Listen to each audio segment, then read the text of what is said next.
अदाकार फैसल कुरैशी की साहिबजादी हानश कुरैशी का कहना है कि वो अपने वालिद की दूसरी शादी पर बेहद खुश और सबसे आगे थी। एक यूट्यूब इंटरव्यू के दौरान मेज़बान ने हानश कुरैशी से उनके वालिद की दूसरी शादी और ऐसी सूरत हाल से गुजरने वाले बच्चों को कोई मशवरा देने से मुताल्लिक सवाल किया। इसके जवाब में हानश ने कहा कि मुझे आपका ये सवाल बहुत अच्छा लगा, लेकिन मैं ये वाज़े कर दूं कि ये सूरत हाल नहीं बल्कि एक चॉइस है।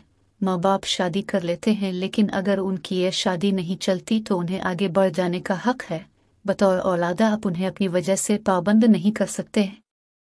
हानश ने वालिद फैसल कुरैशी की दूसरी शादी पर बात करते हुए कहा कि मैं अपने वालिद की दूसरी शादी पर सबसे आगे थी और बहुत खुश भी थी। मैं उनकी ग्रूम फ्रेंड बनी हुई थी।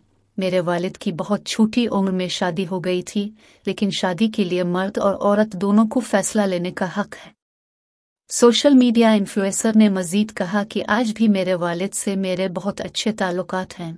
मैं अपने दोनों बहन भाइयों को देखकर बहुत खुशी महसूस करती हैं। मुझे इन दोनों में अपना अक्स नजर आता है क्योंकि उनसे मेरा खून का रिश्ता है।